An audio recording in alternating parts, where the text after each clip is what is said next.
Please note that this content is for adults only. Viewer discretion advised. If you haven't yet, hit the subscribe, like, and share.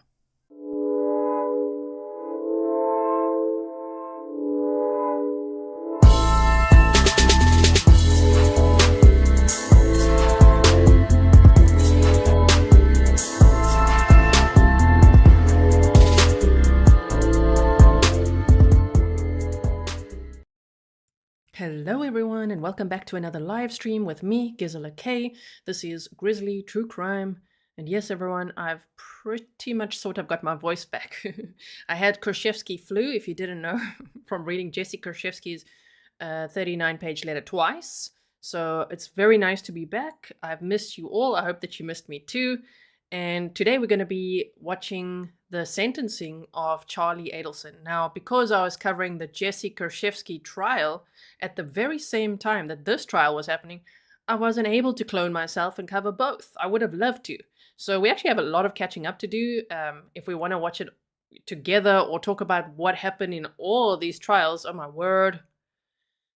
Since the beginning of this case, there's actually a lot to talk about, and we will be doing that. We've already started the conversation. I've done an overview video for you. We've done some follow-ups. We looked at the motions that Donna Adelson had filed and her complaints about having no silverware in jail and sitting naked in her cell all day, which was weird, and now it does turn out to be exaggerated. She's on direct observation because she threatened to take her own life, and so that is why she has no silverware. That would be a danger to her, okay, because of the statements that she made to her son after he was found guilty. He'll be sentenced today, as I say. We'll be watching that together, and we're going to be watching her arraignment at, a little bit faster speed, and it's completely de-fluffed for you, so we'll be doing that.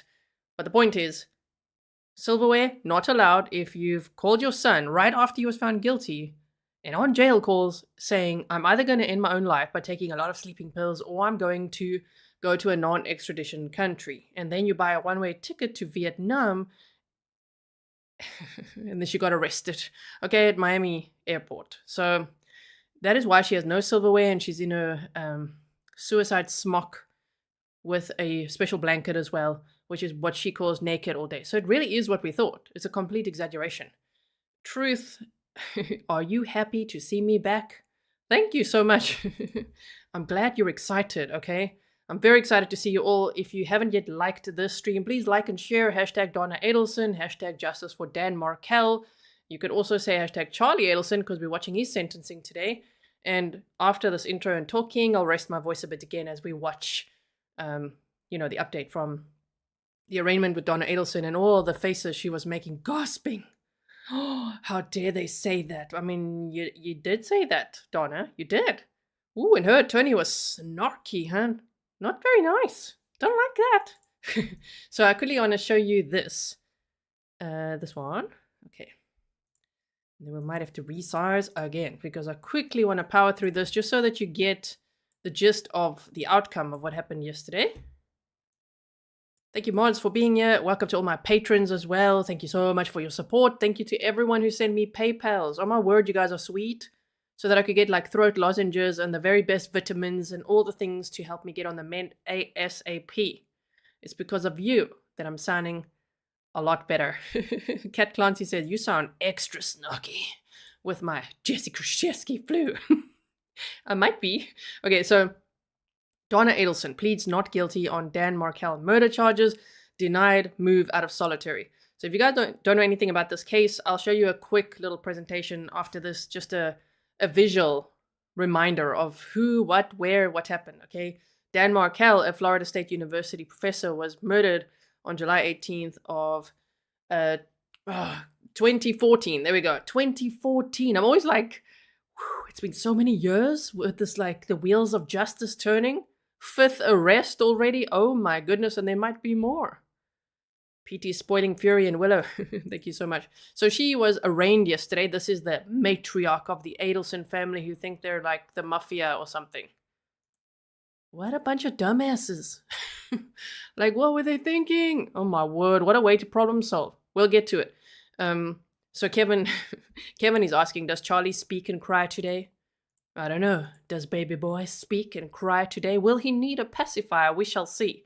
Now, the matriarch of the family, who I think, in my opinion, based on what I've researched, is the coercive controller, the mastermind in the family behind this whole plot. But I know people have varying opinions. They say no, it's Charlie. They say no, it's Wendi. They say it's Harvey. Who knows? Let me know who you think is the mastermind in this case, especially in the comments below, so that I can like and heart them and things afterwards. Tallahassee, Florida. Donna Adelson pleaded not guilty Monday afternoon at the Leon County Courthouse on her murder, conspiracy, and solicitation charges. Dressed in a blue jumpsuit and shackled at her wrists, waist, and ankles. She was triple-shackled, okay? The 73-year-old was visibly emotional during the hearing. I would say visibly snarky, but okay.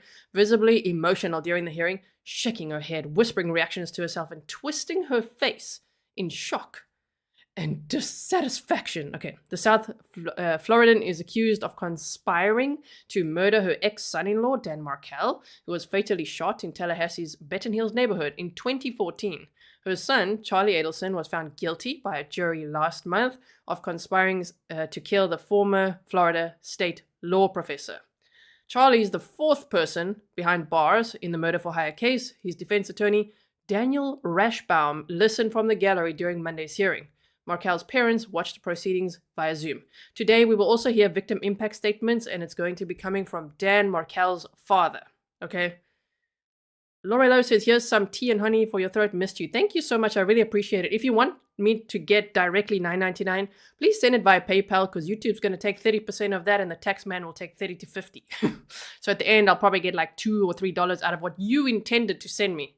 So the very, very best support, direct, so that I can take that and go and buy that tea and honey. Okay, I'll put that towards it, would be PayPal. So thank you so much to everyone who sent me those direct PayPals to help my throat out here. Okay, so Linda, I'll just leave it up here. I'm reading, and I'm also going to continue on here. So also during the hearing, Judge Stephen Everett denied the South Florida woman's request to be assigned house arrest or moved out of solitary confinement. Oh, so all of her requests were denied because of the statements she's made. Everett discussed why Adelson is in solitary confinement with Leon County Detention Center officials. The level of confinement and also the current restrictions that are in place are there because there were at some point statements alluding to self-harm during the jail phone calls, the judge said. And at booking here, a Leon County jail representative replied, when she was booked into the jail here, she made a statement that she wanted to die. Adelson shook her head in disagreement at the representative's comments. But she did say that, So as the county representative continued to speak about her making suicidal remarks on recorded phone calls, the arrestee laughed, shook her white blonde bob, and began to speak.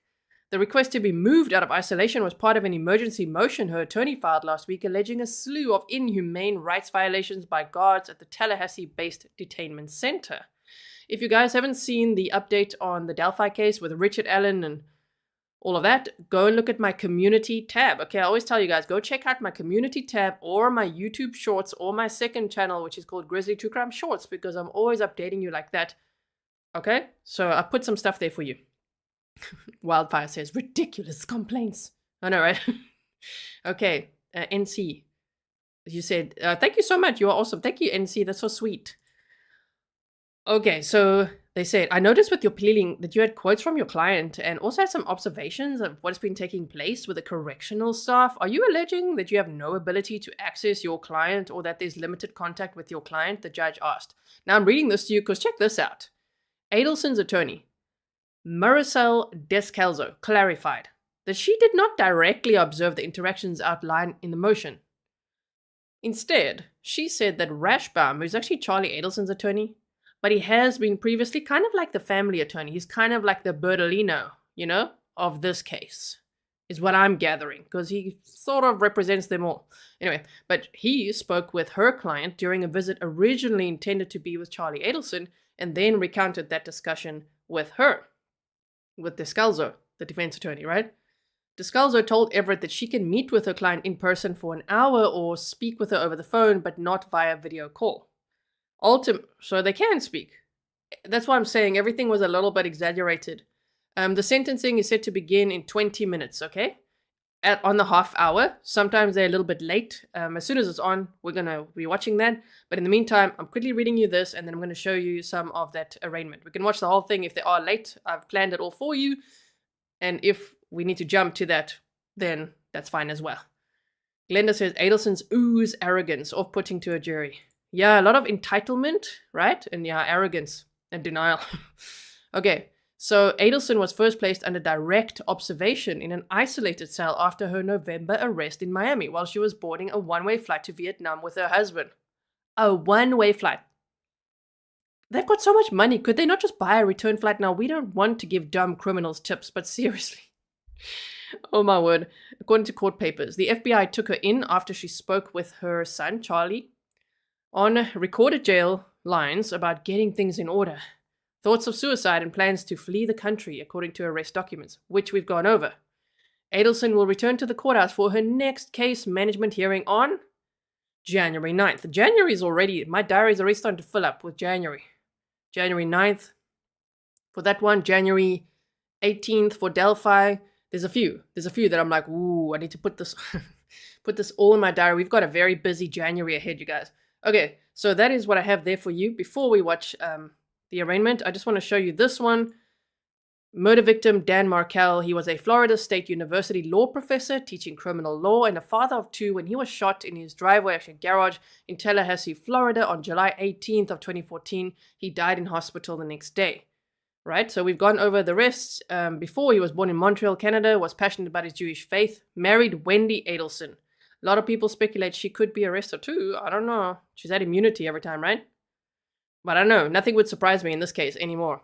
In February 2006, they got married. She kept her name, and the couple had 2 children together. So that's 2 children now without a dad.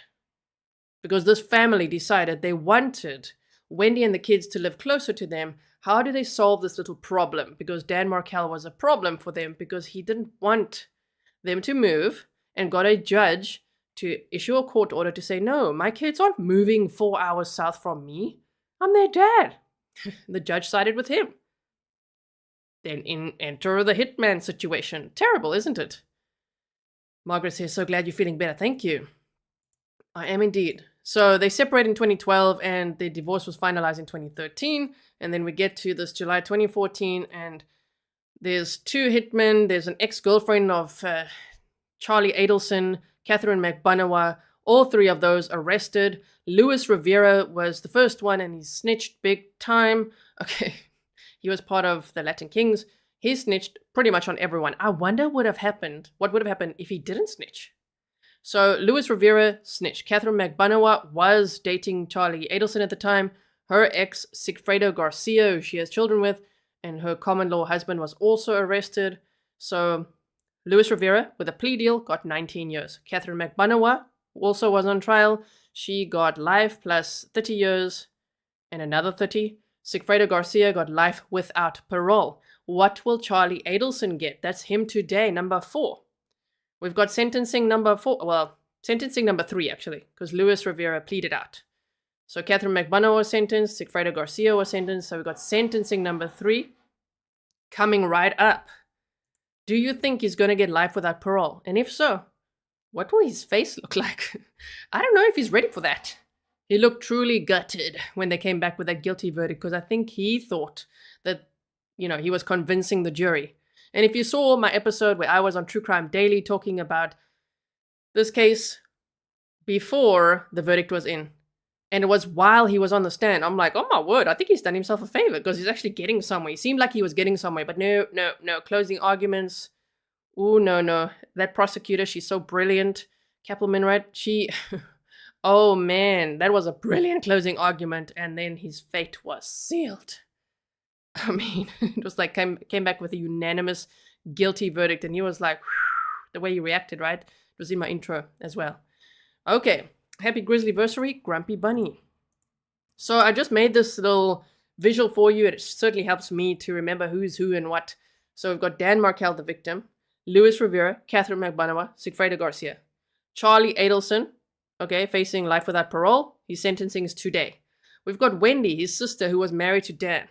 Donna, arrested. Harvey Adelson, I believe his phones have been seized and things like that. I still got to look into that. Some people speculate he might be arrested. I mean, he was going to flee the country with Donna, so I don't know what charges there could be there.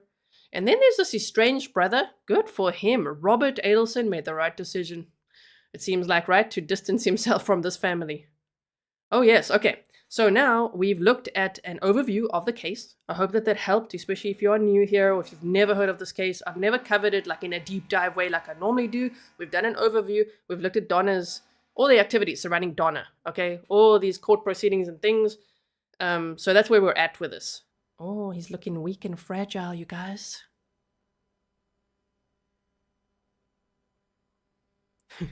Plura Baby says, I wanted to watch what you made, G. Sorry, the chat is super distracted.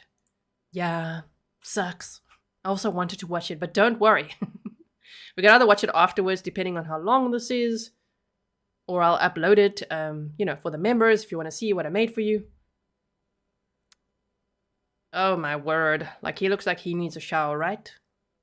He probably had a shower, but he just looks like, oh, no. Okay.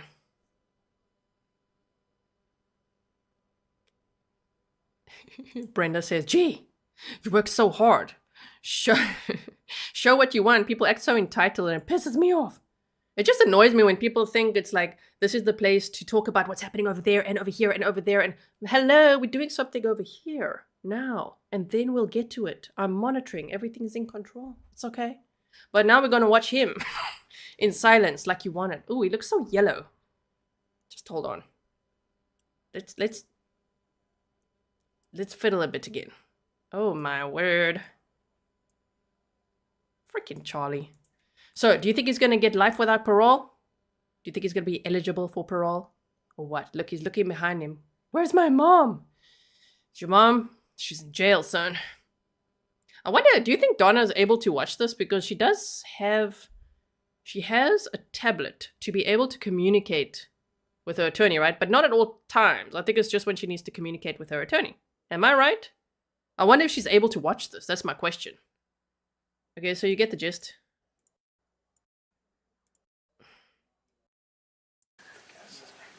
Present moment. Yes, let's try to boost and hear what he says. He's looking a mess.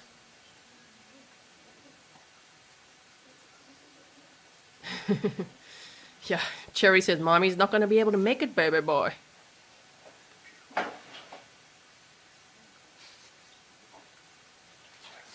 He's whispering things. If we need to boost the sound, we will. At the moment, we can kind of hear some whispering, so I don't think we're going to need to. Right? All right. Here we go. Here we go. Oh, you look nervous. Can you hear?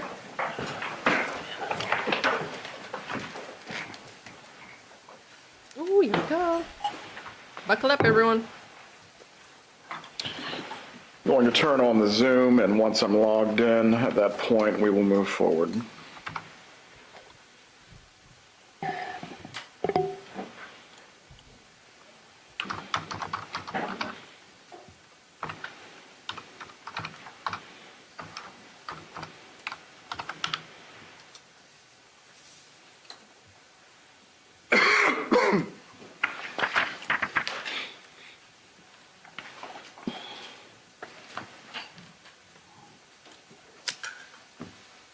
Gerda says she loves it when my South African accent comes out. Goeie genade. Here goes Charlie. Let's do it like this.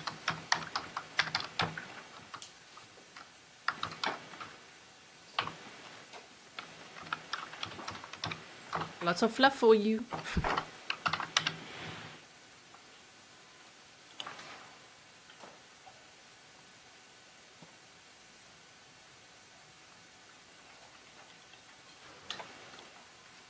Yes, Solara says Markel's appearing by Zoom, and I believe there'll be victim impact statements from Dan Markel's dad. As with all things computers, it needs an update. Let's go ahead and make the appearances while the computer is performing its function. Georgia Kappelman and Sarah Dugan for the state, Your Honor. Otherwise known as Good morning, freaking Your Bill Honor. Dan Gates. Rashbaum On behalf of Mr. Adelson, who is present. And we're here this morning for final disposition after jury trial in Mr. Adelson's case. Did either the state or the defense have anything they needed to raise concerning the pre-sentence investigation report? Nothing from the state, Your Honor. No, Your Honor. Very well. The pre-sentence investigation report will be filed as a part of the court record. Once the Zoom has finished updating, from there I will open up the Zoom room, and I believe the victims' families were intending to either be present or make additional victim impact statements. Ms. Yes, Kappelman? sir. We have several members of the family that will be present and one that will be speaking on behalf of the family. Very well. Mr. Rashbaum, does your client wish to make a statement, or will you be making any argument on behalf of counts 2 and 3? Both of us will be making a very quick statement. I'll make a quick argument, and Mr. Adelson would like to make a very quick statement. He'll be given the opportunity to do so. First, we will take the victim impact statements. If the parties are intending to sign into the Zoom, you may do so. Just make sure your devices are on mute so it does not create any feedback or problems.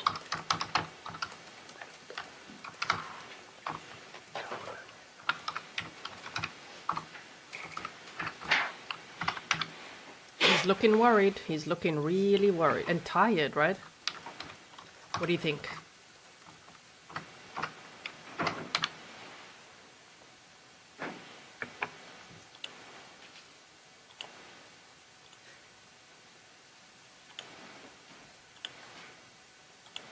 Nancy Moon Rush says, of course baby boy wants to speak. One last shot, right?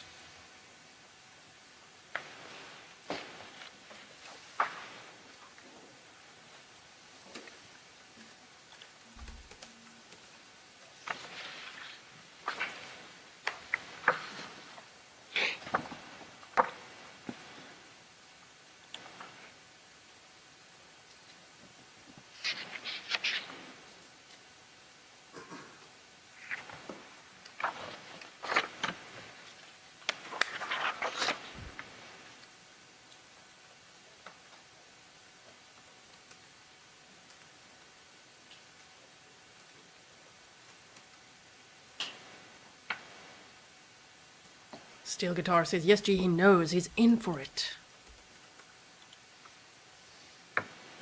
Ruth is voting life without parole for Charlie Adelson. Good morning, Mr. Markel. Good morning, sir. I believe Mr. Markel and Shelley Markel have now joined. Ms. Kappelman, how many additional members of the family were you expecting? Let me check on that. Judge. One more. I have my mother with me. Ruth Markel with me. I was about to ask that question. All right, Judge, I think we're ready. All right. Good morning. At this time, we are going to start with the victim impact statements. Mr. Markel, I understand you are going to provide it today on behalf of the family. Sure. Yes, thank you. You may speak when you're ready. Take all the time you need. Good morning, Your Honor. My name is Phil Markel. I am Dan Markel's father. Dan, my only son, was born October 9, 1972, in Montreal, Quebec. During that time in Quebec, husbands were not allowed to actually be in the delivery room during a child's birth. However, since the obstetrician was a very close friend of ours, I was allowed to experience the most amazing of moments, the birth of my son. I will never forget the emergence of his head, and then those shoulders of an NFL football fullback, a boy of 10 pounds. There I was, holding in my arms this gift of life, my bundle of absolute sheer joy. From the time he was a child, my son had tremendous energy, intelligence, and great warmth. Dan had a vibrant, fun-loving personality and lived life to its fullest. Danny loved to socialize, dance, cook, entertain, and play sports. and dedicated himself wholeheartedly to everything that he did. He always looked to do his utmost to improve and achieve better results in every activity that he did. This desire of improvement and commitment to excellence was a defining characteristic of his short life. I fondly remember taking Danny skiing up the hills in the Laurentian Mountains in Quebec when he was just 2 years old. He rode up the mountain between my legs, holding on to the T-bar, and then coming down the ski hill yelling with great joy, "Faster, Dad, faster!" Then, as he grew a little older, he played hockey at the local parks. To improve his skating skills, he requested to take a speed skating lesson with a local coach who was from Russia, and he had a reputation of being a very tough coach. Dan persevered, and after every hockey lesson, he came off the ice with a red face, totally out of breath, because he always gave it his all. At about the age of 13, Danny developed the idea that he was going to Harvard University for his college education. He discovered that the acceptance requirements for Harvard were not only good grades, but also work for the community and charitable work. To achieve these goals, he revived his high school newspaper. He became the newspaper's editor, the business manager, and performed charitable deeds and volunteered in the community. After years of hard work and determination, Dan was accepted to Harvard. He graduated from Harvard magna cum laude, went on to study at the Hebrew University of Jerusalem for 1 year, and then earned a master's in philosophy and political theory from Emmanuel College at the University of Cambridge in England. He returned thereafter to Harvard Law School to earn his law degree, and went on to become an extremely successful lawyer, influential legal scholar. Dan served as a law clerk for a federal judge, worked as an associate at a prestigious law firm in Washington, D.C., and then secured a prestigious teaching position at FSU College of Law. In a few short years, Dan became a full tenured law professor before the tender age of 41, quite unusual. Dan co-authored a book and published many articles in highly regarded law journals and newspapers like the New York Times. Dan's work was influential, and he gave lectures and presented at universities around the world. Although Dan was fond of his Canadian roots, he was very dedicated to the FSU Law School and the Tallahassee community. He was recognized as a scholar who contributed and made a difference in the world. While Dan's career was important to him, family meant everything to Dan. Danny's marriage produced 2 boys, Benjamin. Okay, stream, what happened now? Stream is like, I don't know, man, it's crashing. Come on, man. What you doing? Danny's community. He was recognized as a scholar who contributed and made a difference in the world. While Dan's career was important to him, family meant everything to Dan. Danny's marriage produced 2 boys, Benjamin and Lincoln, who were his absolute world and a love thing to him. Dan made sure that he and the boys came to Montreal and Toronto to attend every family affair and visit with all the extended Markel family, including Granary Affair, and visit with all the extended Markel family, including grandparents, uncles, aunts, and many numerous cousins.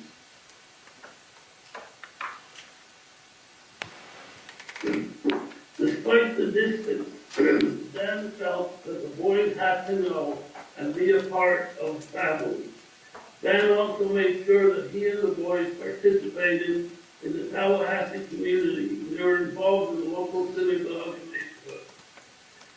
Dan left home at the young age of 17 to go to Harvard, but he always came home for summer vacation, holidays, and all family functions. Danny and I, despite the fact that we live quite far apart, regularly communicated by text, email, and phone calls.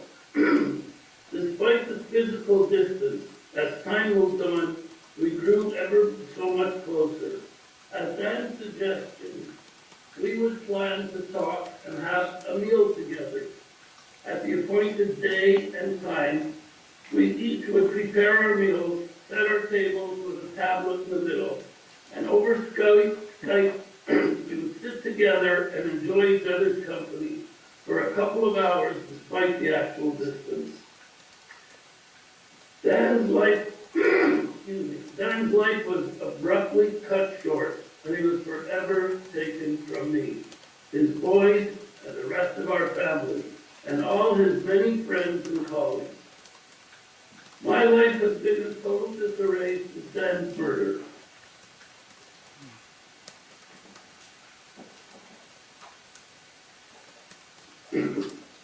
Many nights I wake up in the middle of the night in a terrible sweat with thoughts of Dan's murder and all that has happened. There is not a single day in my life since Danny's death that in one way or another he does not enter into my thoughts. And I miss him with all my heart. I'm constantly reminded of Dan's murder and his absence. When I meet new people, the topic of discussion always comes up when they ask whether I have children. How do I respond? It is difficult to put into words the heinous acts that took Danny away from us, the unthinkable pains that I must live with every single day. Losing a son or a daughter is something I wish nobody should have to experience. It's not in the order of nature. Danny is never coming back. We continue to hope and pray for justice and the return to normalcy of seeing and playing a vital role in the lives of our two grandsons, Ben and Lincoln. It has been a number of years since I last wrote a victim impact statement, sharing how Danny's death has affected me. Despite our persistent efforts, we still do not have a real relationship with Danny's sons, Ben and Lincoln. Visits are limited and very controlled. For 6 years, we were denied any and all visits with the boys.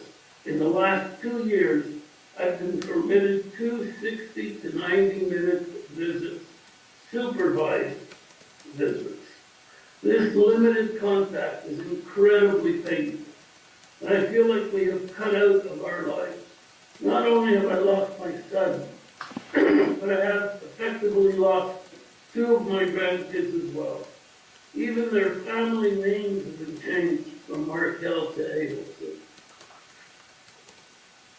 While we work hard to help introduce a new bill in the state of Florida known as the Markel Act, which gives grandparents important rights, unfortunately, our relationship with Ben and Lincoln has not been materially improved. As this bill was coming to fruition, there was a lot of negative publicity in the press and media about Danny's ex-wife, Wendi. In my opinion, Wendi was focused on improving her public image, and as a result, extended an invitation to us to Ben's bar mitzvah. Ruth and I were invited to attend only the ceremonial part of this important stage in a Jewish boy's life. And we were not invited to participate in any reception typical of this celebration.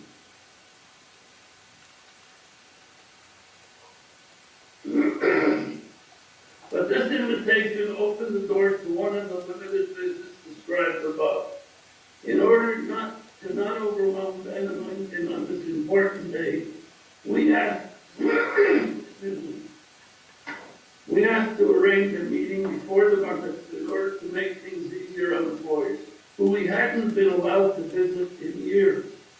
We were able to arrange a brief 90-minute supervised visit with Ben and Lincoln, and a few weeks before the bar mitzvah. However, immediately after our brief visit, Charlie was arrested, and Wendi rescinded our invitation to the bar mitzvah. At the time, she said that they were going to either postpone or completely cancel this bar mitzvah ceremony. Neither of those happened. Excuse me. Take your time, sir.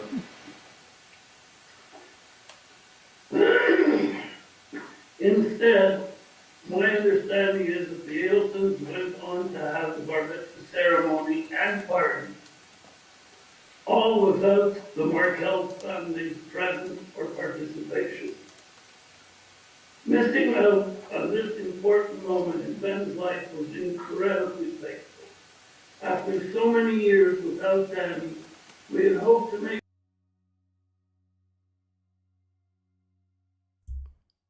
Okay. Always fun. After so many years without Danny, we had hoped to make progress in forging a consistent relationship with his sons through this important life cycle event. Dan's murder brought his life abruptly to an end for no sensible reason and has affected a countless number of people. The legal community is deprived of Dan's wisdom and ideas, which made the world a better place. Dan's students are deprived of the experience of having Dan as a brilliant professor and caring mentor, showing them a path. Dan's colleagues can no longer benefit from Dan's friendship, insights, and scholarly discussions and debates. Ruth and I have been deprived of our son, who has been taken away from us so suddenly and totally against life's schedule. Ben and Lincoln must go through life without their father, who loved them with all his being. The boys have been deprived of their father's entire family after Dan's murder. We have no idea of what these two boys know or have been told about Danny's death. I truly believe that they have been brainwashed in all these years, from the ages of 3 and 4 years of age to the present day. I also have no idea what the boys know of us, the entire Markel family, our history, etc., and especially how much we all love them and how we wish they were active part of our family. Both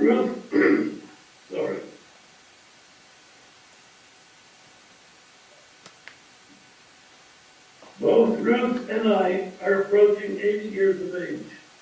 At this moment we are healthy, but one does not know what tomorrow brings.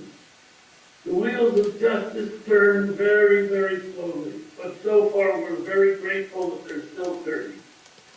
We're very grateful to Tallahassee law enforcement, to the state attorney and all their staff, to all our relatives and friends, including the hundreds of Danny's friends and colleagues around the world, for their constant support over these long 10 years. To all the podcasters who work hard to keep alive this unbelievable story. We are still waiting for Benjamin Lincoln to have a more normal relationship with the Markel family as we wait in pain and anguish. The Adelson family, in particular Charlie Adelson, has been a major cause of our heartbreak and the murder of our son Danny and the loss of our 2 grandsons. I have suffered tremendously, and we as a family continue to suffer. It is satisfying to see justice being done, and it would be appropriate to ask for the maximum sentence for the perpetrators of Danny's murder. Thank you. Today is a good day. Thank you, Mr. Markel. Was there anything else that you wish to say as a part of your victim impact? No, sir. Ms. Kappelman? You're asking me. We do have some letters which we submitted to the court. Has Your Honor received those and had an opportunity to review them? I did. I was able to review the letters. They were also a part of the pre-sentence investigation packet, which will be filed in the court file as well. Yes, sir. Nothing further regarding victim impact. What is the state's argument with regard to sentence, at least as it concerns counts 2 and 3? In regards to counts 2 and 3, Your Honor, we are seeking the maximum sentence. We're asking for consecutive 30-year sentences on both of those. I have prepared a score sheet in reference to those. May I approach? You may. Have you already showed the score sheet to Mr. Rashbaum? So, but I'll- We like that.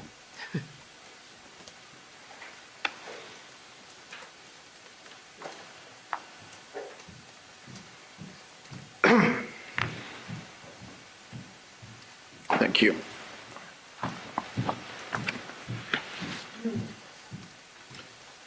Does the state have any further presentation to make?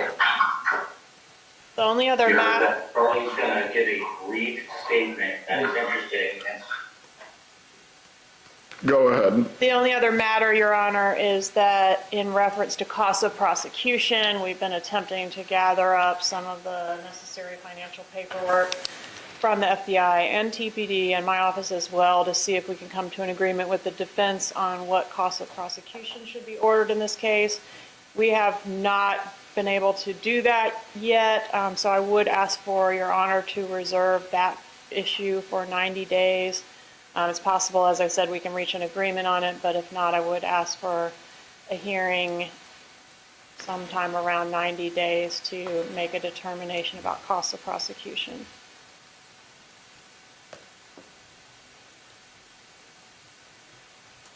Mr. Rashbaum, do you have any argument to make on behalf of your client as to counts 2 or 3? Judge, we understand the situation. We just ask that those counts be run concurrently. Very well. Mr. Adelson, I'm going to give you the opportunity to make a statement if you wish. You do not have to speak. However, this is your opportunity if you choose to do so. He's gonna write. Yeah, You may stand. he does. Here we go. Okay. I would just like to say that I maintain my innocence. Wow, what a surprise. Well, please rise. I am now going to pronounce the sentence. With the jury having found you guilty of all 3 counts that you were charged with in your indictment of first-degree murder, conspiracy to commit first-degree murder, and solicitation to commit first-degree murder, I am going to adjudicate you guilty of all 3 at this time, and you are going to be sentenced as follows. As to count 1, the first-degree murder count pursuant to section 782.04 and 775.082 Florida statutes, you are sentenced to life imprisonment without the possibility of release or parole.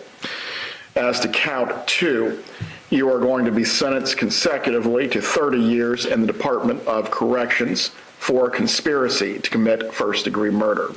As to count 3, you are going to be sentenced to 30 years in the Department of Corrections consecutively for solicitation to commit first-degree murder. The credit for time served that applies in this matter is how much? 597. 597 days will be applied as credit for time served in this case. If the clerk could please read all fees and costs that would apply as well. $2,100 as a fine pursuant to Florida Statute 775.083, $105 as a 5% surcharge required by Florida Statute 938.04, $20 as a court cost pursuant to Florida Statute 938.06, Crime Stopper Trust Fund, $3 as a court cost pursuant to Florida Statute 938.01, subsection 1, Criminal Justice Trust Fund, $50 pursuant to Florida Statute 938.03, Crimes Compensation Trust Fund, $225 pursuant to Florida Statute That's costs. 938.05, Local Government Criminal Justice Trust Fund, $2 as a court cost pursuant to Florida Statute 938.15, County Criminal Justice Education, County Code 7-26, $50 as a court cost pursuant to Florida Statute 775.083, subsection 2, County Crime Prevention, $3 as a court cost pursuant to Florida Statute 938.19, Teen Court Assessment, New York County Florida Code 7-28, $65 as a court cost pursuant to Florida statute 939.185, county additional court cost, county code 7-24, with a total of $2,623. Mr. Rashbaum, is there any lawful objection for you to raise to the assessment as announced by the clerk? No, Your Honor. Those amounts will be assessed at this time. Ms. Kappelman, I will reserve 90 days of jurisdiction to address the cost of prosecution in this case. By statute, the state is entitled to the 100, but this is in excess of the 100 is what you're referring to. Yes, Your Honor. Very well.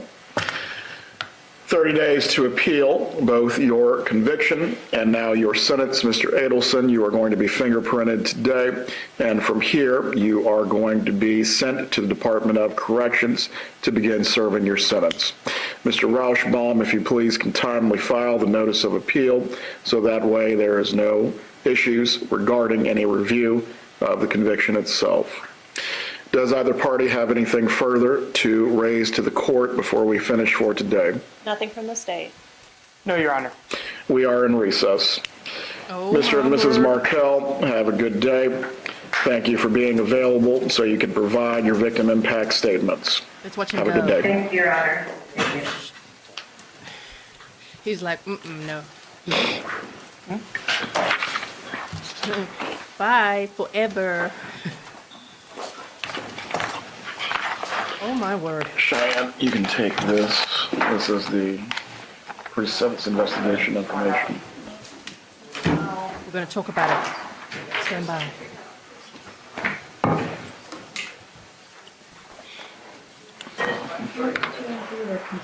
Ooh, fingerprint time.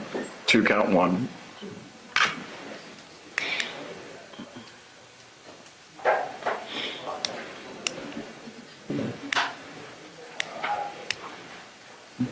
He's looking very excited.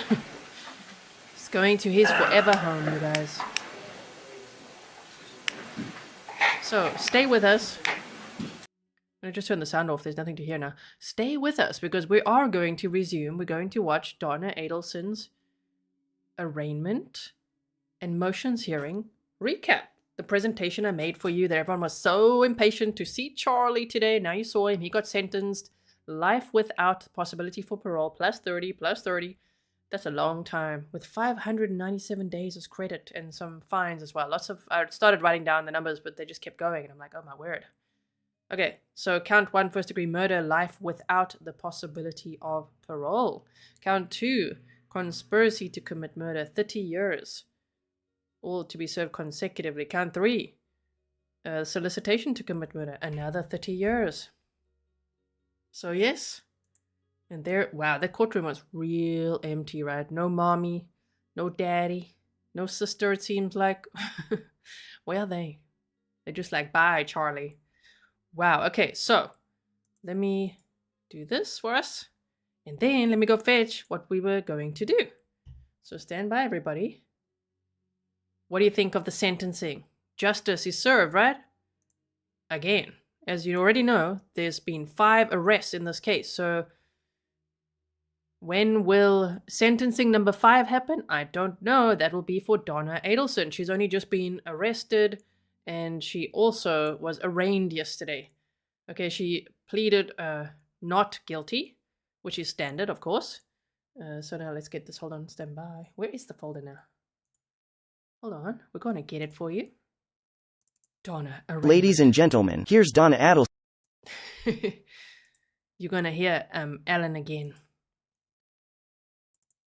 Alan helps me when I have no voice. The power of AI, you guys. So yes, we're gonna watch this again. This is Charlie Adelson's mother, if you guys didn't know. And she was arrested, trying to get out of the country, trying to go to Vietnam. She told Charlie, after he was found unanimously guilty by jury on all 3 counts, today he was sentenced. But in between the time, she got arrested because she said either she's going to try to take her own life by overdosing on sleeping pills, or she's going to flee to a non-extradition country. And then there, her and her husband Harvey were at the Miami airport and arrested, where she was trying to go to Vietnam, yes, on a one-way ticket. Can you imagine preparing for that, like packing and trying to say goodbye to everyone. Like, what is she doing? What is going on? Anyway, of course, the jail calls were being listened to. They are obviously recorded. And so they were swiftly arrested. Now, this is her arraignment. And we have got a live stream where we went over all the documents alleging, her complaints. No silverware. She's sitting naked in her cell all day. She has no access to attorneys and all these things that she said violated her Sixth Amendment rights, which the judge now said, no, they don't. After hearing all of this today, the judge said, no, none of this violates your Sixth Amendment right. Off you go. No release on house arrest. No release from solitary confinement. She's still going to be under direct observation because of statements that she's made. And yes, she pleaded not guilty. So her next court date is January 9th. Now, whether she was able to watch her son just get sentenced or not, I don't know. I wonder if she's able to watch that on her tablet or with an attorney or with anything, or if she'll see afterwards. I don't know. But it's really no surprise, right? South Florida Gal says, so proud to support you in this community. Thank you so much. And before we quickly dive into this, I just want to show you this one more time. Just here, just so that you could see, well, how does Charlie's charges or his sentencing look compared to the others so far? We've got victim Dan Markel here. So Luis Rivera, he took a plea deal and he got 19 years. Catherine McBanoa, see, she got life without parole on her retrial, right? Life without parole plus 30 years plus 30 years. Actually, it says life plus 30 plus 30. Is she eligible for parole? Someone, I got to check on that. But then, Sigfredo Garcia, he got life without parole. Now I can update my little slide here. Charlie Adelson, life without parole, plus 30 plus 30. I think McBanoa got that. I think McBanoa and Charlie Adelson just got the same sentence. So, will anyone else be arrested next? We've got Donna over there, Donna Adelson. She is being arraigned, as we're going to look at now. What will her sentence be? Will it also be life without parole, plus 30 plus 30? Will Wendi Adelson get arrested? Will Harvey Adelson get arrested? Anyone else? Imagine it. What a case. Shauna asked earlier, why did it take so long, to get to trial? And there's been many trials already. I think that's why, I think the first arrest was in, I stand corrected, 2016. And so it's been a whole investigation since. Of course, they've got to have enough evidence to be able to make the arrest so that they have enough either circumstantial evidence or just evidence in general to be able to convict someone, because you don't want to mess that up. You don't want them to walk free, right? So these things take time. All right. So now let us start fresh right here, okay? And let's hear it from Alan. Ladies and gentlemen, here's Donna Adelson at her arraignment and motions hearing yesterday.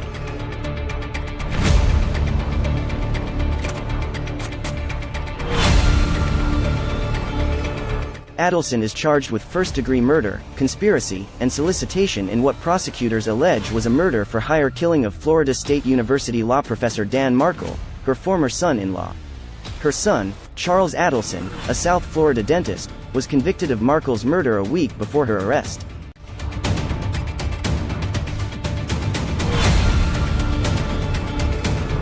This is the fifth arrest since 2014.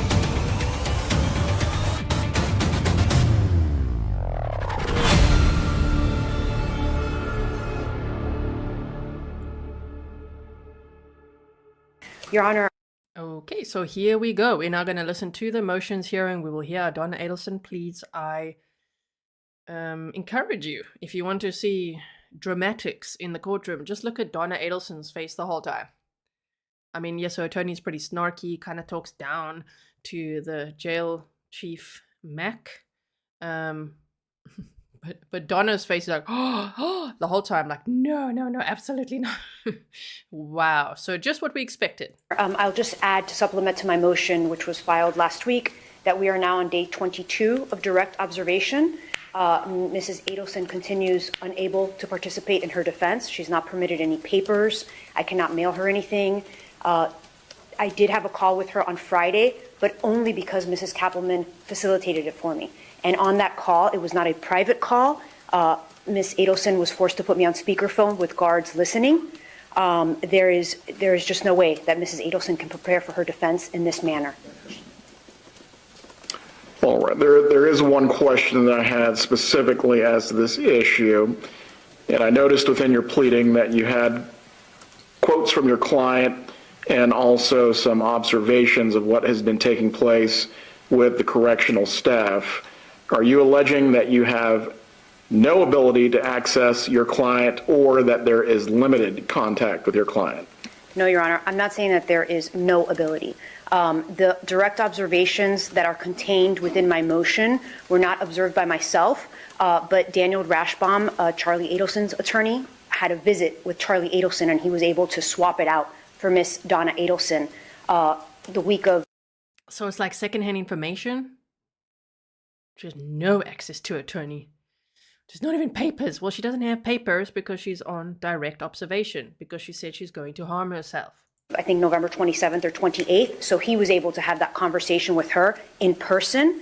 I've had a conversation with her, like I said, over the phone. I have been told that I can do a 60-minute increment visit with her in person. There is no video visitation ability, so I would say that my ability to meet with her is limited. It's not non-existent. However, my ability to share, for example, discovery, paperwork, the motion I filed with Ms. Adelson is non-existent because she's not permitted to have paper. Very well. We'll take up the other aspect of this in a moment, actually, which deals with the level of confinement and what is going on with it. Ms. Kappelman, does the state have any argument to make concerning this matter? The state would defer to Mr. Toomey, who's here to speak on those matters that I think you're addressing right now. Very well. Mr. Pimentel, Mr. Toomey. Good afternoon, Judge. Good afternoon. As far as this particular... As I said earlier, watch watch Donna's face throughout this, okay? Kim says, her attorney's 7 hours away. Whose fault is that, lol? Also, I probably have to change the the coloring a little bit again. Remember, we brightened it up for Charlie. Now this poor man is looking so red. We're making him look so red. Shame. Okay, how's that? I think that looks a little bit more natural, hey? Okay, here we go. Particular issue goes, there is no impediment to her speaking with her lawyer, seeing her lawyer, over and above using a tablet. The tablet has a headset that can be used as a ligature. Otherwise, she's free to enter the jail. Chief Mack is here. He's assured me that they can have visit. I don't understand the problem that is perceived, but there is no impediment to an attorney-client visitation. Am I correct? The first question, we'll have Chief Mack give some testimony so that way we have a clear record. But the level of confinement and also the current restrictions that are in place, are these because there were at some point statements alluding to self-harm during the jail phone calls? And at booking here. When she was booked into the jail here, she made a statement that she wanted to die. Now, before she was arrested in Miami, she also had a phone call with her son, who's obviously in jail here. 25-minute phone call. I personally listened to it. She very clearly spoke about a plan to kill herself using sleeping pills. One moment. Ms. Adelson, please keep your comment. Like, why is she laughing at it? By the way, this is 30 minutes, okay? So out of 90 minutes worth of the stream yesterday, it's 30 minutes de-fluffed just looking at this arraignment and motions hearing, okay? So that's what we're doing now. Welcome to it. If you missed it yesterday, now you get to see it with all of us. If you saw it yesterday, now you get to see it with all of us. It's always better together, is it not? It's never the same watching anywhere else. And I know I'm the host of the channel, but I was lurking yesterday, you know, watching the other streams because I wasn't streaming, because I had no voice. Hardly. So it's just not the same. It's so nice being together. Thank you all for being here. Whether you saw this yesterday or not, maybe you're catching up a little bit, or we could just go over some of these reactions, right? Just look at it. Typical gaslighting, right? I know that word gets thrown around a lot. Words, narcissist, gaslighting, all that, I know it gets thrown around a lot, but damn, sometimes it really applies to some people. Hey, this one is just like, oh man, come on. Oh my God, I don't understand. You did. Then what's this all about? What is this all about? Why would they just randomly put you in a smock, in an isolated cell, under direct observation? Not because you're that special. No, it's because you're a suspected criminal, suspected killer, conspirer, facing the same charges as her son just did. who made some incriminating statements that they have on recording. It's not like made up or hearsay. They have it on a jail call. They also have her actions where she packed her baggies and she was on her way to start a new life in Vietnam with her hubby. Wow. Comments to yourself. Let your lawyer argue on your behalf. Spoke of a plan to kill herself if she could not escape the country before arrest. That was known. Did you see it? Did you see it? That's the face that's on my it's on my thumbnail. Just that what? Like her jaw just fell to the floor. Not the most flattering side look, Donna. That wasn't great. But like, why is she like, oh, he didn't? Yes. You literally said that. Where are we at? 4:43. Let's go back a few seconds. Look at this. Watch it. Watch it.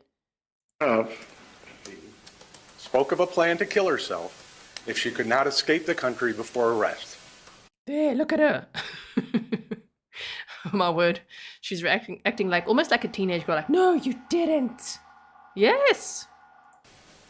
That was known to the folks in this jail when she got here. That's why she's on watch. The mental health professionals see her every day. They are not satisfied that she's safe. And it's up to them to decide it. I'll give you an opportunity to respond, Mr. Scalzo. Mr. Toomey, one more thing before we move on into taking Chief Mack's testimony.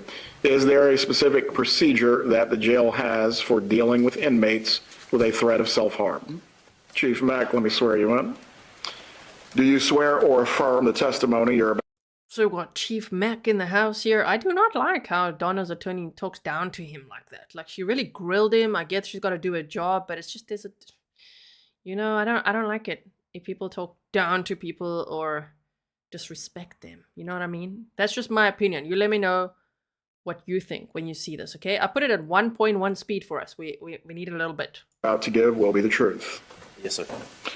If you can explain to me what the procedure is, Chief Mack, and from there, Mr. Toomey, Mr. Pimentel, I'll allow you to direct Chief Mack on any other matters you believe to be pertinent. Go ahead, sir. Okay. Anytime anyone makes a statement or we get evidence of someone wanting to actually harm themselves, they're placed on direct observation.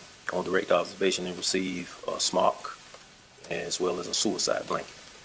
And they're placed in an isolated room. It's just direct observation is what it really is.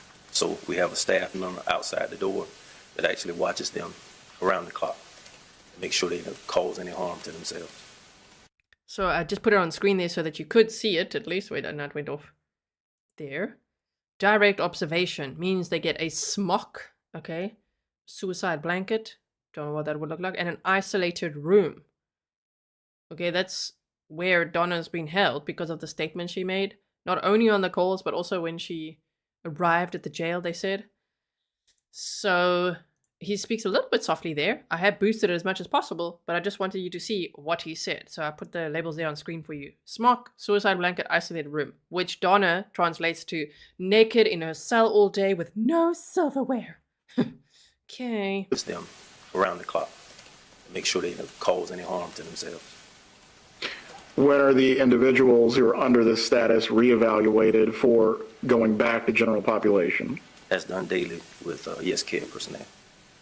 Mr. Toomey, if you have any further examination for Chief Mack, I'll allow you to do so at this time. Very briefly. Chief, is there a way for someone that's on suicide watch to have a direct visit with their lawyer?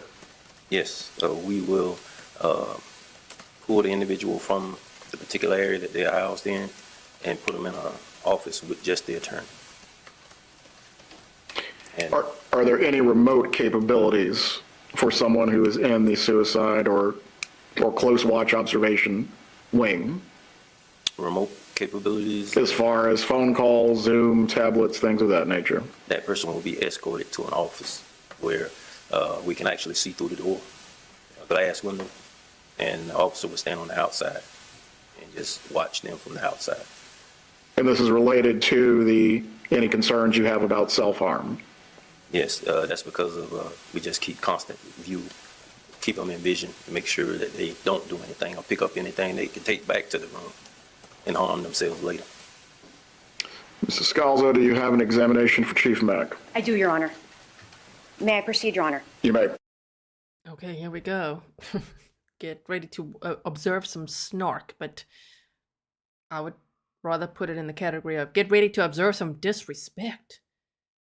You know? It's just not nice how she talks to you. Chief Mac here. Shannon says lawyer was disrespectful and obnoxious with Chief Mac. I see a lot of people asking about paper. Why can't they paper? Well, I don't know if they can make deep enough cuts or something with paper. I don't even want to go there. What they could do with paper, they could swallow it. Lots of it, they could choke on it. I don't know. It could, if they are on direct observation, being watched so that they don't harm themselves or take their own life. Yeah, there's a lot of things that they cannot have. Okay, maybe not even underwear. I'm not sure of that. People just said if they're in that turtle suit, aka smock. Yeah, that's pretty much all they're wearing, which is why Donna Adelson says she's naked in her cell all day with just a little basin. It's like, okay, a standard basin. Anyway.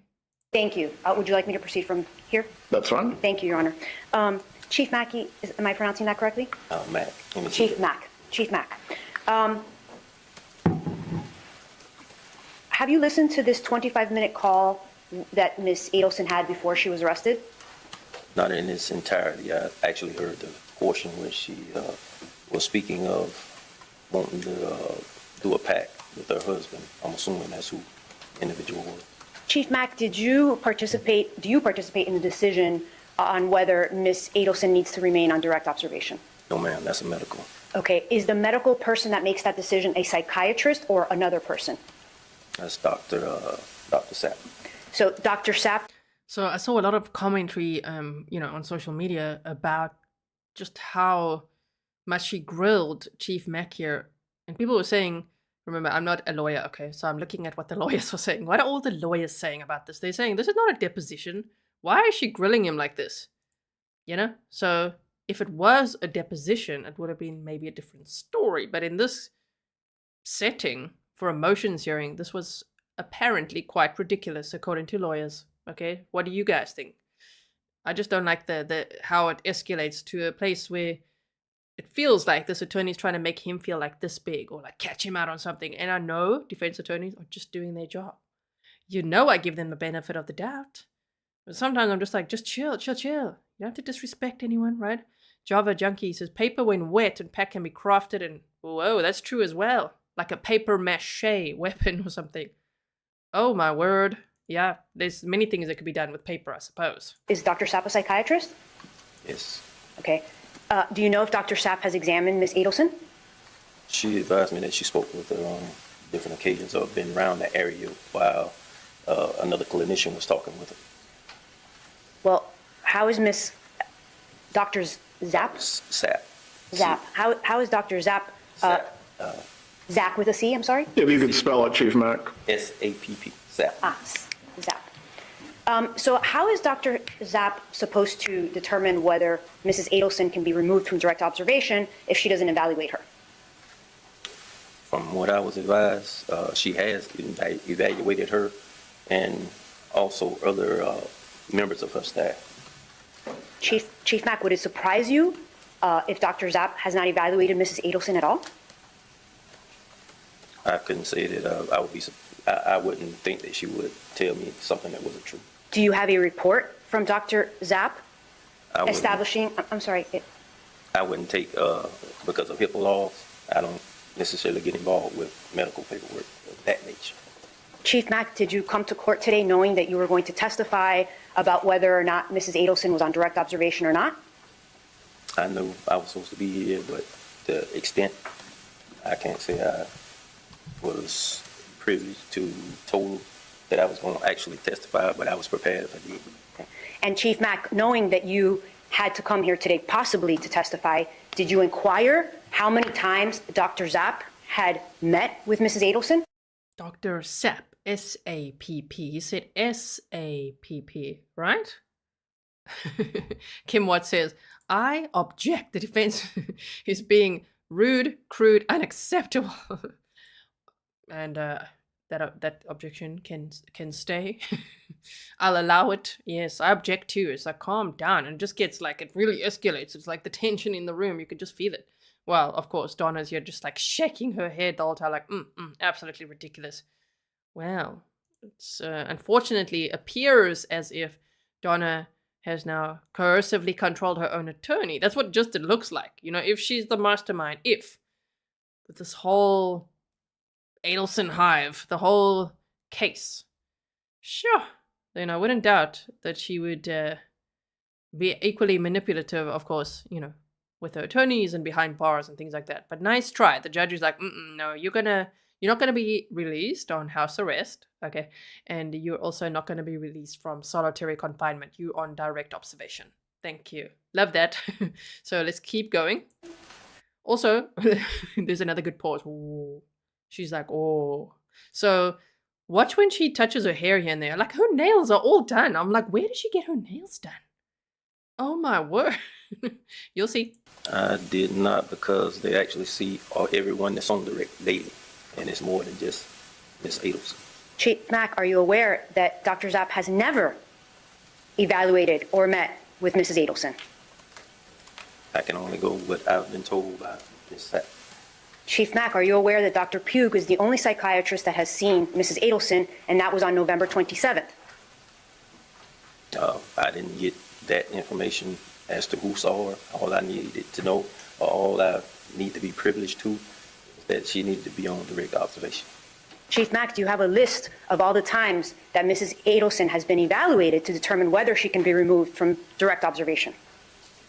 Like I previously said, the only time I know they see them daily. And with that, I don't get any paperwork because I'm not a medical professional. I'm just making sure that her safety is taken care of. Of course, Chief Mack, but just to be clear, I'm not asking whether you've seen any paperwork. I'm asking, in preparation for coming here today, were you advised how many times she had visits? No. Did you ask how many times she had been visited? Not just knowing that she's being seen daily. I don't ask who actually saw her or what the conversation was pertaining to. Chief Mack, if she is being visited daily, would there be a report of those visits? Yes, it should be notes that they take.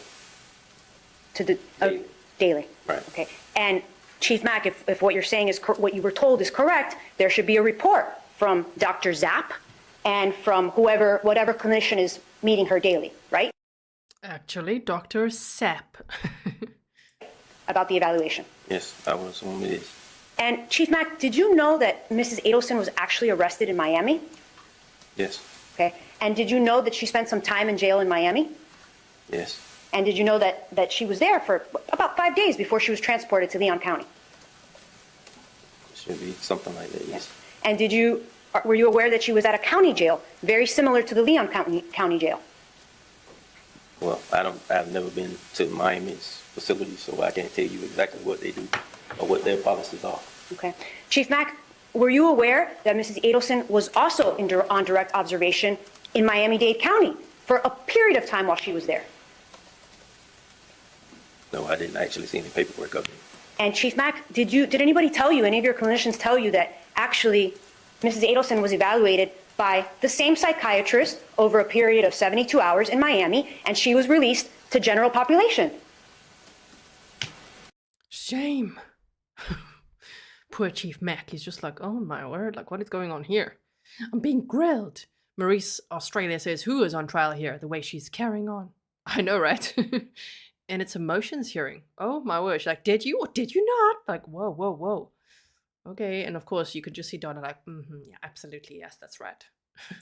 I heard something of it. Playing the victim. I don't necessarily, I go by our contract provider when we doing anything in the mail. Who told you that she might have been evaluated in Miami and released to general population? It was just something that was said. I think she may have spoken to an officer and said it. Chief Mack, if she would have spoken to a clinician about that, you wouldn't know about that, right? Because that's HIPAA? I wouldn't have known about it because I didn't speak to my clinicians. I just speak with them about Ms. Adelson in general. What general conversations are you having about Mrs. Adelson with your clinicians, Chief Mack? She was so quick with those nails. Wait. 13. Let's go there. Okay.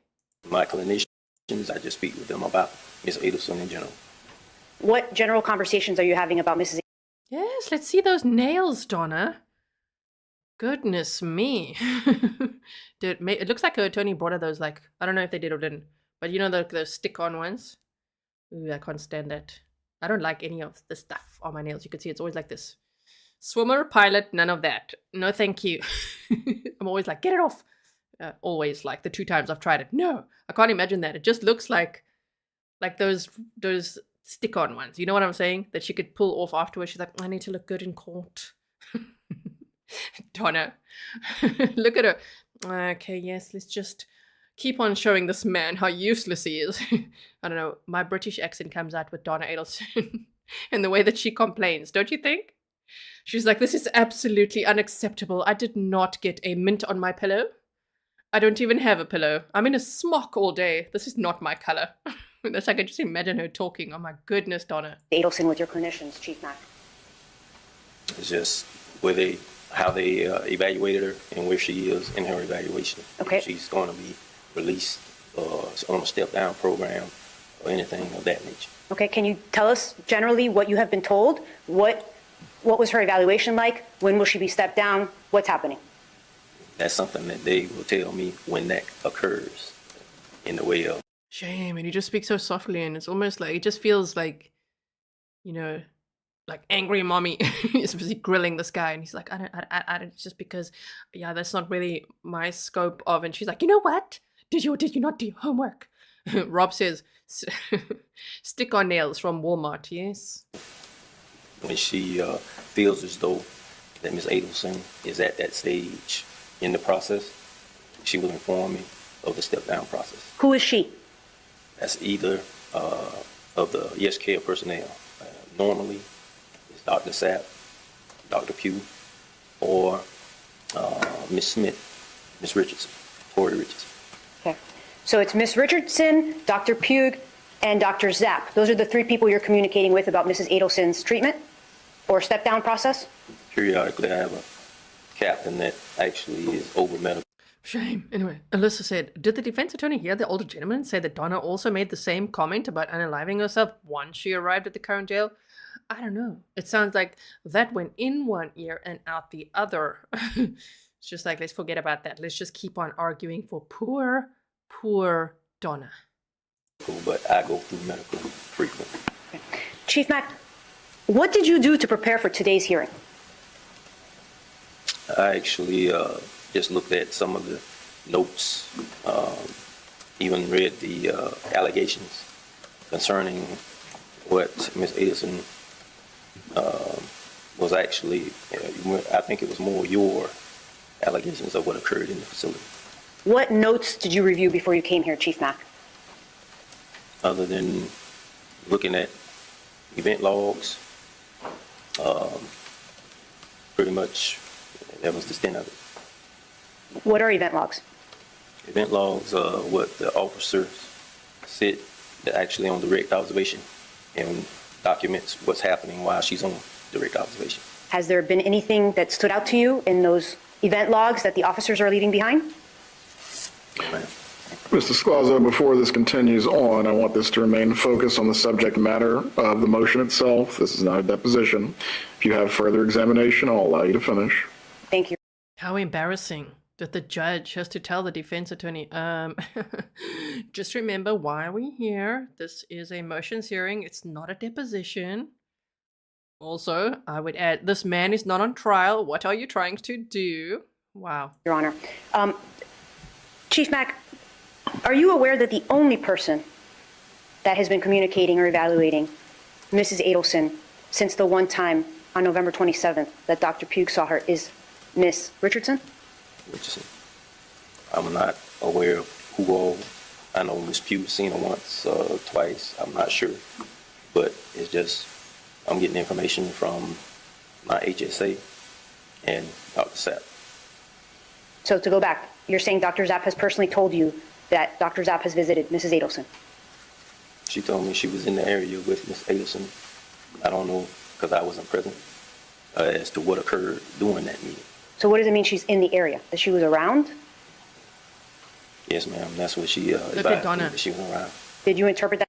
Donna's like, absolutely not. I got no attention, and I expect attention 24/7. 365. Carrie D says, please let the record show that the defendant is wearing clothes. Yeah, that's true. We see that. And we will enter that into the record indeed, Carrie. That to mean that she evaluated Mrs. Adelson or that she was around Mrs. I Adelson? interpret it as she being present in the area. Okay. Thank you, Your Honor. No further questions. Mr. Toomey, and a redirect. Perhaps two. Chief Mack, Ms. Richardson, is she a mental health counselor? Yes, sir. All right. If there were notes regarding the interaction between mental health and the defendant in this case, where would those notes be? I'll be in a medical file. You recognize this document? I find it so awkward that he has to face forward and then the attorneys are talking from behind him. He has to like listen, listen what's happening behind him. Oh man, that'll make my anxiety just go way up. No, thank you. I'd be pivoting around to the other side. Okay, can I just be on this side and just look at the people who are talking to me? Oh, thank you. Weird, right? Document as her medical file. It's moving around a bit. It's been a day. Yes, I would say that was a medical file. All right. Do you know if anybody's asked for these besides me? No, sir. That's all, Judge. Chief Mack, you may take your seat. Mr. Toomey, the place I did want to start with there being a procedure in place is to assure that this is not random or arbitrary. Is there a procedure with regard to inmates with self-harm concerns or direct observation? There is. It's standard in each and every jail. It is that until a mental health counselor or another mental health provider, like a psychiatrist or psychologist, is assured that that person does not possess or present a risk of self-harm, then they stay on that status. And they figure out where that status is by charting daily.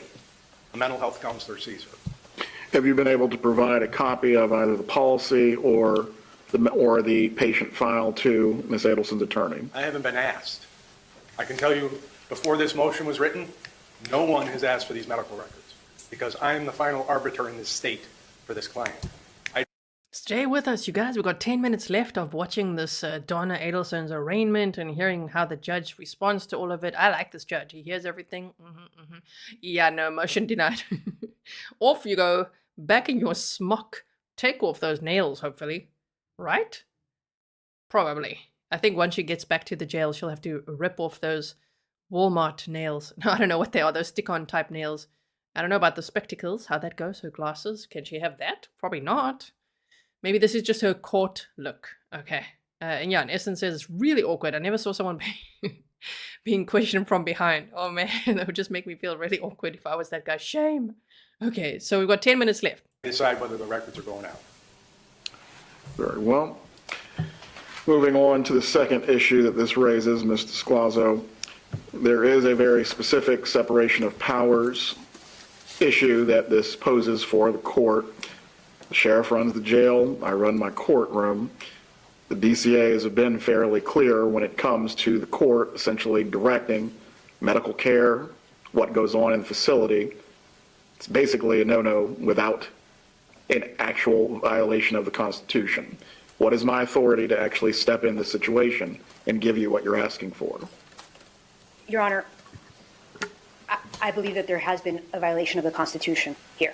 There is, Ms. Adelson and I have not been permitted to talk behind this glass wall that they're speaking of. The first time we spoke was Friday.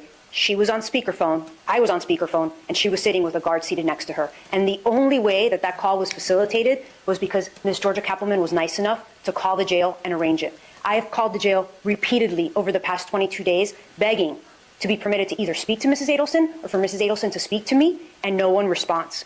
As to Mr. Toomey's response that nobody has called him, nobody has asked him for records, I tried calling the general counsel's office repeatedly in the past week to try to resolve this issue. I understand what's being said today in court, and like I said in my motion, I understand that there's separation of powers, and I understand that the court is limited in what they can do in directing the jail. But I think that one thing that Your Honor can do is, you have heard that the jail, and Mr. Toomey said, he's the arbiter in this state. All jails run the same. The jail in Miami-Dade County cleared Mrs. Adelson, a psychiatrist, a mental health professional that works for the state, that works for the Department of Corrections, has said that she is not required to be on direct observation. She comes here and all of a sudden that changes. Because she made new statements wanting to take her own life. Hello. 2 ears, 1 mouth, guys. That means we got to listen more than we talk. You know what I mean? She made new statements when she arrived at the jail. Also talking about wanting to end her life. That's why. It's not like she's magically on direct observation, right? Yay, Joe Giacalone's here, everyone. Joe Giacalone. If you haven't checked out Joe Giacalone's The Sarge's channel yet, go check it out. There's a lot of Grizzlies over there. I'm often on the replay crew because of the time zone, but I tried to watch the live streams as much as possible. So, okay, welcome. So I feel that there's some sort of disconnect, and I think that there needs to be a third party evaluating her to make the determination. And I think that that's not an unreasonable ask. That's something that the jail can accept, and I think the state is not opposed to that. So that's what I'm asking the court, to allow me to bring in my own mental health professional to evaluate Mrs. Adelson and make a determination whether or not she is a suicide risk, or for the jail to accept the determination or speak to the jailers in Miami-Dade County that observed her and made a completely different determination about her mental state.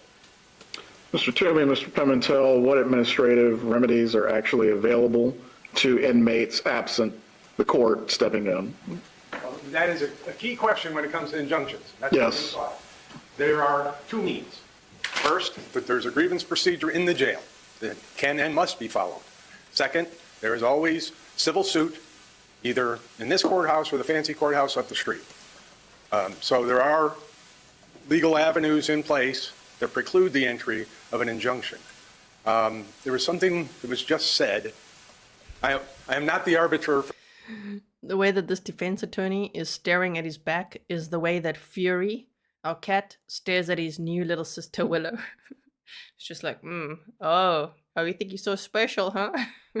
Just look at that look. And if you see the security guard here in the corner, you must see how sometimes she looks at Donna. She's looking at Donna like, oh my word.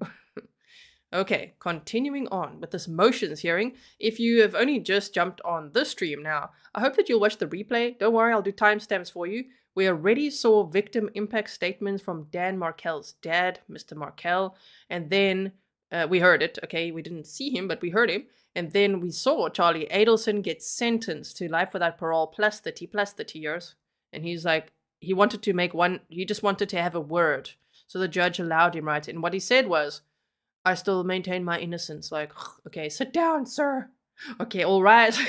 It was like, yeah, he sat down, all rise for sentencing, and off he went. So we've already seen the sentencing. Now we're recapping from yesterday's arraignment and motions hearing for Donna Adelson.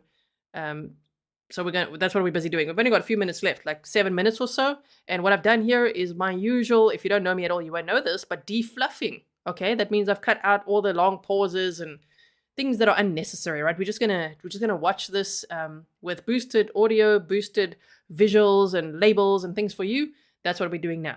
For the state, I am for this client in the jails that they have in this state when it comes to sending out the medical records. It's either by release or by subpoena. The authority is there. Mr. Pimentel, do you have anything further to argue on behalf of the sheriff? Well, Your Honor, I need to put something on the record first.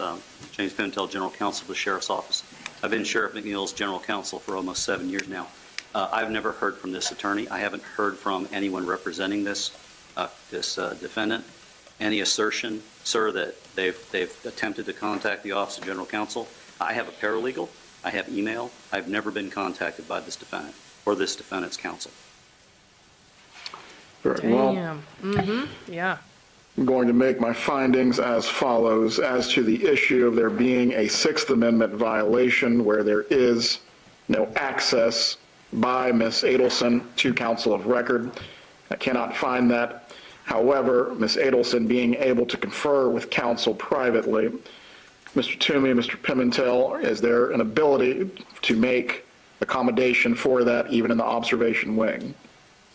Yes, Your Honor, there is. Chief Mack and I will work to ensure that we have a protocol, Your Honor. Very well. What I would ask you to do then is please speak with defense counsel as to what accommodations can be made so she can visit with counsel privately as she prepares for her case. Obviously, there's a very voluminous amount of discovery that's already been provided by the state. Is that correct, Ms. Kappelman? Yes, Your Honor. She is going. 5 more minutes. Joe Jackaloan said, does Donna still want to speak to the manager? Absolutely. She didn't even get a mint on her pillow. She has a tiny basin, okay? She's in a smock, in an isolated cell, and she doesn't even get paper. Silverware. So, yeah, she definitely, I think she thinks she is the manager, actually. She still wants to speak to the manager, yes. Going to need to be able to speak in private with her attorney and go through all documents, all records, all manner of evidence that the state is seeking to use as a part of its case in chief. Does she have ability to use either a computer or some form of multimedia while in direct observation? Your Honor, she wouldn't be able to do it while in the direct observation cell, but we would make accommodations through security to make that occur. Very well. According to the policy that you already have in place, when will her status as residing in direct observation be revisited? Every day, Your Honor, on a daily basis. Right, Mr. Scalzo, as to issuing an injunction against the jail, I do not believe I have the authority to do so. The District Court of Appeal rulings, and I'm specifically going to cite Bradshaw versus Sandler. This is found at 955 Southern 2nd, 1219, 4th DCA case from 2007. That specifically dealt with a trial court who ordered a defendant to be taken to a dentist of his choosing. Similar, by analogy, for me to allow Ms. Adelson to be seen by a psychiatrist or psychologist that is a third party is stepping on the separation of powers in that regard. Until there's been an exhaustion of remedies with regard to whatever internal procedure is available for her to avail herself of regarding grievances or other matters with the jail, an injunction is not something that I can entertain at this point. Did you wish to be heard further? No, Your Honor, not on this topic. Ms. Kappelman, did you have anything further you wish to argue on behalf of the state? No, Your Honor. Right, Mr. Toomey, Mr. Pimentel, and Chief Mack, if you can get with defense counsel, I think that will eliminate next time the need to have any hearings on a basis such as this. Obviously, Ms. Adelson wants to prepare for her trial. She is entitled to do so, but the sheriff runs the jail. I fully recognize that. Yes, that should be the issue at hand, is that she wants to prepare for a trial. I mean, the state is ready to go. They've been ready since 2016, right? This would be trial number 4. Am I counting right? It's been 5 arrests. I think there'll be trial number 4. They're ready. They were probably ready the day after friggin' Charlie Adelson was found guilty. Today he was sentenced. The state's got everything they need, I would assume. So now it's up to the defense and Donna Adelson, of course, to prepare for this trial. Not sure when exactly it will be. Her next court date, by the way, is January 9th. We should hear that somewhere here as well. But that should be the issue that should be discussed. So saying I have no access to my attorneys is not true. She even got to see Charlie's attorney. That Rashbaum guy. Yeah. Interesting. But yeah, she's complaining about silverware and being naked and having 2 showers a week or something like that. Depends what she thinks a shower is. She's probably like, I have no sleeping mask in here. They don't even have a sauna. And I respect that. Do you wish to be heard further? Nothing further. No, sir. Right, let's move on to the matter of the arraignment, also why we were here this afternoon as well. Excuse, Judge? You are excused. Your Honor, before they're excused, I would like them to provide me, yes, their business card so that I may contact them. Thank you. That's fine. Ah, their business card. So you do acknowledge that you did not contact them at all before, right? Okay. Right, as to the matter of the arraignment, does your client waive the reading of the indictment? Yes, Your Honor. How does she plead? Not guilty, Your Honor. Not guilty plea is entered for the record. While we're here, we might as well have a brief case management as well. Ms. Kappelman, I believe you stated you've already provided discovery to the defense. Yes, Your Honor. Mr. Scalzo, realistically, how much time do you think it's going to take you to go through what you've already received? Your Honor, as long as I have access to Mrs. Adelson, as has been stated here in court, and she has access to be able, as you know, there's recordings in this case, and as long as she's able to listen to them and we're able to listen to them together, we plan to proceed to trial promptly. Very well. Promptly, I within was 6 thinking months. of when another case management date. If it's promptly, it might be within 6 months of her arrest, which was November. Which day was it again? November, December, January, February, March, April, May. Maybe by May. We'll see. Would be good to kind of keep a good status of this as far as where it's moving. Is February too early, or would you prefer March? No, Your Honor, I'd like earlier. I don't, as long as I can communicate with Mrs. Adelson, I'm happy to have a status in January, if that works for the court and the state. Ms. Koppelman? Yes, sir. Be available in January. I definitely don't want to push too hard too fast, but once we get locked into a trial date, absent there being good cause, we're really not going backwards. So I want you to give me realistic estimates as far as how much time it's going to take to prepare. As far as any depositions that you're already aware of that you are going to take in this matter, have you identified those? Have you noticed any? No, Your Honor, because I have not been able to discuss that with Mrs. Adelson. Very well. We'll pick back up with this then in January for status. Cheyenne, if you could give me the dates for January. January 9th or 10th. All right, we'll put it on January 9th. I believe that's Ms. Dugan's docket date. January 9th at 2:30. You may appear by Zoom if you need to. And we'll readdress the matter then. Does either party have anything further to address concerning case management, at least for today? Nothing further, Your Honor. We are in recess. Yeah, so her motion was denied. January 9th is the next court date. It looked like the life drained out of Donna's already cold face when they said January 9th, because I think she realized, wait, what? I'm not going to be released on house arrest for the holidays? I have to just be in there until January 9th and then maybe appear via Zoom. That'll be a case management hearing. So let's see where they're at that point, right? For everyone on the Zoom, I'm about to turn it off. That was the conclusion of the hearing. Have a good afternoon. I'll give it to you.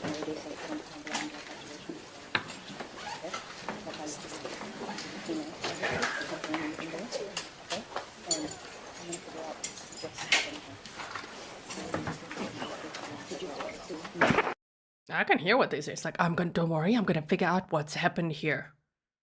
Yeah. This is not an outcome. They can still request an outcome. Security's like, okay, yeah, come with me.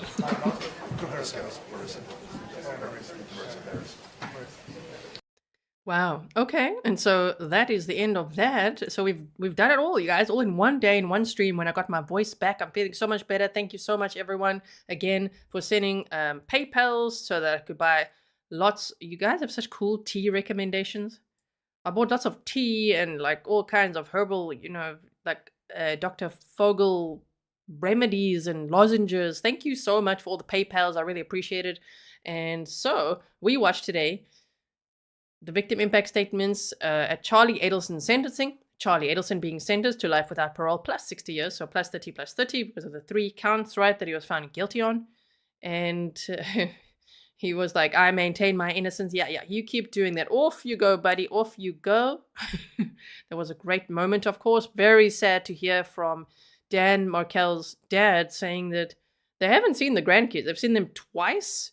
I think he said 2 60 to 90-minute visits, and they were supervised visits, and he doesn't know what the kids have been told. Dan's 2 sons. What have they been told about the Markels? Never mind that their surnames were also changed when they were super young. So, yeah, I'm sure Wendi was watching all of that, huh? All of that sentencing and her mother being arraigned yesterday. Must be quite scary from the outside there. Unless they feel invincible, I have no idea. I don't know if there'll be more arrests. I actually wouldn't be surprised if there are more arrests. So Jean says, what is Harvey Adelson's deal? Is he going to try and flee to Vietnam? I'm sure he's being watched very closely. Very closely. So hopefully he doesn't do something like that. Yes, okay. So Joe Jackalone also says, glad you're feeling better. Have a great day, everyone. Oh, thank you so much. And thank you for being here to support over here. I'm going to go look what shows you have coming up as well.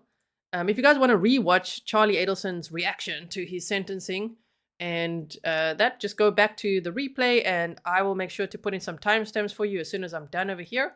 I just quickly want to show you something as well, which would be my channel over here. If you go to, firstly, go to the videos section because there's always something I'm uploading there for you. Okay, this I made for you yesterday. Don't know if you saw that. And then shorts.